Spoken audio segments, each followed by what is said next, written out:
Au nom d'Allah, le tout miséricordieux, le très miséricordieux. Par l'étoile à son déclin. Votre compagnon ne s'est pas égaré et n'a pas été induit en erreur, et il ne prononce rien sous l'effet de la passion. Ce n'est rien d'autre qu'une révélation inspirée, que lui a enseigné l'ange Gabriel à la force prodigieuse. Doué de sagacité, c'est alors qu'il se montra sous sa forme réelle angélique, alors qu'il se trouvait à l'horizon supérieur. Puis il se rapprocha et descendit encore plus bas, et fut à 2 portées d'arc ou plus près encore. Il révéla à son serviteur ce qu'il révéla, le cœur n'a pas menti en ce qu'il a vu. Lui contestez-vous donc ce qu'il voit? Il l'a pourtant vu lors d'une autre descente, près de la Sidratul Muntaha, près d'elle se trouve le jardin de Mawa, au moment où le lotus était couvert de ce qui le couvrait. La vue n'a nullement dévié ni outrepassé la mesure. Il a bien vu certaines des grandes merveilles de son Seigneur, que vous ensemble des divinités, Lat et Uzza, ainsi que Manat, cette troisième autre. Sera-ce à vous le garçon et à lui la fille? Que voilà donc un partage injuste. Ce ne sont que des noms que vous avez inventés, vous et vos ancêtres. Allah n'a fait descendre aucune preuve à leur sujet. Ils ne suivent que la conjecture et les passions de leurs âmes, alors que la guidée leur est venue de leur Seigneur. Ou bien l'homme aura-t-il tout ce qu'il désire? À Allah appartiennent la vie future et la vie d'ici-bas. Et que d'anges dans les cieux dont l'intercession ne sert à rien, sinon qu'après qu'Allah leur a permis, en faveur de qui il veut et qu'il agrée. Ceux qui ne croient pas en l'au-delà donnent aux anges des noms de femmes.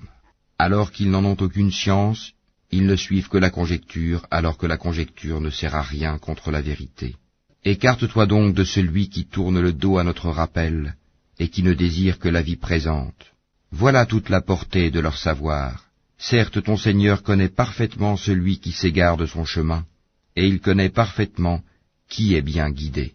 À Allah appartient ce qui est dans les cieux et sur la terre, afin qu'il rétribue ceux qui font le mal selon ce qu'ils œuvrent, et récompense ceux qui font le bien par la meilleure récompense. Ceux qui évitent les plus grands péchés ainsi que les turpitudes, et qui ne commettent que des fautes légères. Certes, le pardon de ton Seigneur est immense, c'est lui qui vous connaît le mieux quand il vous a produit de terre, et aussi quand vous étiez des embryons dans les ventres de vos mères.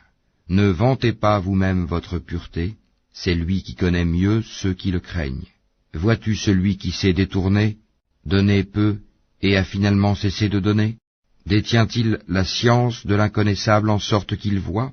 Ne lui a-t-on pas annoncé ce qu'il y avait dans les feuilles de Moïse, et celle d'Abraham qui a tenu parfaitement sa promesse de transmettre, qu'aucune âme ne portera le fardeau, le péché d'autrui, et qu'en vérité l'homme n'obtient que le fruit de ses efforts, et que son effort en vérité lui sera présenté le jour du jugement. Ensuite, il en sera récompensé pleinement, et que tout aboutit en vérité vers ton Seigneur, et que c'est lui qui a fait rire et qui a fait pleurer, et que c'est lui qui a fait mourir et qui a ramené à la vie, et que c'est lui qui a créé les 2 éléments, le couple, le mâle et la femelle, d'une goutte de sperme quand elle est éjaculée, et que la seconde création lui incombe, et c'est lui qui a enrichi et qui a fait acquérir, et c'est lui qui est le Seigneur de Sirius, et c'est lui qui a fait périr les anciens, Had, ainsi que les Tamoud, et il fit que rien n'en subsista, ainsi que le peuple de Noé antérieurement, car ils étaient encore plus injustes et plus violents, de même qu'il anéantit les villes renversées, et les recouvrit de ce dont il les recouvrit. Lequel donc des bienfaits de ton Seigneur mets-tu en doute? Voici un avertisseur analogue aux avertisseurs anciens.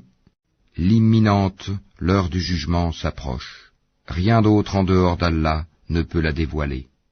Quoi? Vous étonnez-vous de ce discours, le Coran, et vous en riez et n'en pleurez point, absorbés que vous êtes par votre distraction? Prosternez-vous donc à Allah,